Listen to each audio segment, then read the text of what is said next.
gbajúmọ̀ òṣèrébìnrin tíátà lẹ̀ wá Lizzy Anjorin ti sọ àṣírí tẹ́nikẹ́ni ò mọ̀ nípa rẹ̀. Ohun tó sọ yìí máa ya àwọn ènìyàn lẹ́nu. Ẹ gbọ́ ohun tó wí. My first child is going to 30 years. I'm a grandmother of 3. Mi ìdẹ̀rù pé mo jáde mo wá sọ kankan pa ọmọ mi rí. Àbí mo wá jẹ́jẹ́jẹ́ I'm a grandma mi. Because Iyabo Ojo is a pathetic beggar. Àwọn oníbàárà ní gbogbo doings Iyabo Ojo move. Doings Iyabo Ojo irritate àwọn èèyàn gidi láwùjọ. Go to Abuja, nobody likes Iyabo. Go to anywhere in the world, nobody likes Iyabo. Àwọn tó ń tẹ̀lé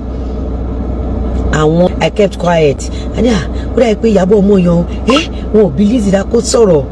I was ìgbà tí àwọn èèyàn tí wọ́n stupidly follow ẹ̀ tọrọ pò jẹyàn.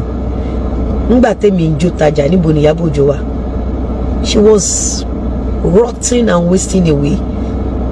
Iyabo Ojo tí òrówó ra wig. Fóònù tó wà lọ́wọ́ gbogbo yẹn mọ́ lónìí. Go and check Iyabo Ojo 2014, go and check Lizzy Anjorin 2014, 2016, 2018, 20. Go and check. Nígbà táwọn travel lọ show fíìmù kiri. Iyabo Ojo tí òrówó jẹun. Tó bá dalẹ̀ tó bá tún ṣá. Mo ń jó mo fi ń polówó aṣọ mi ta ló máa like Iyabo Ojo tó ń ṣolóṣò kiri. Nígbà táwọn ń ṣiṣẹ́ táwọn ń jó táwọn polówó ọjà. Iyabo Ojo was bullying one politician like that, carrying politician up and down. Be wrong side of life ni Iyabo Ojo máa fi ń trend.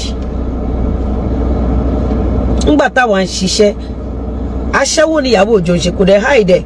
So who would a right sense or right senses prefer ẹni tó ń ṣolóṣó than ẹni tó ń ṣiṣẹ́? Tá bá sọ̀rọ̀ nípa beauty, kí Iyabo Ojo kọ́kọ́ dirú ṣùkú tó wà lórí mi iná káwọ́.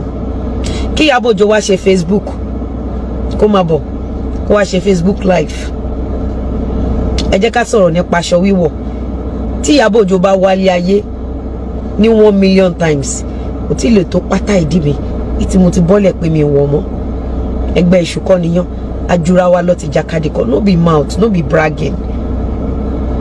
Iyabo Ojo mọ reason tó ṣe ń bọ̀ tá mi lórúkọ jẹ́ bà business ọ̀tá mi jẹ́ máa ṣàṣekà fọ́tà mi. She knew mi ní gbogbo ọ̀nà, kì í ṣe Iyabo Ojo nìkan. Ẹ lọ wá ní gbogbo Nollywood in both English and Yoruba. Gbogbo ẹnu ni mo fi sọ because I don't brag, because oníṣòwò ni mí. Àṣà àtijọ́ tó ń ṣe kéèsì Ìjẹ̀ṣà, ẹ lọ wọ aṣọ tó wà lọ́rùn Iyabo Ojo, full rubber ni Iyabo Ojo wọ̀, full rubber. Aṣọ tó ń dalẹ̀ létí títì ni Iyabo Ojo wọ̀. I'll go and look for the video and post it. Ẹ̀yin èèyàn kí lẹ rí sóhun tarábìnrin yìí sọ nínú fọ́nrán yìí?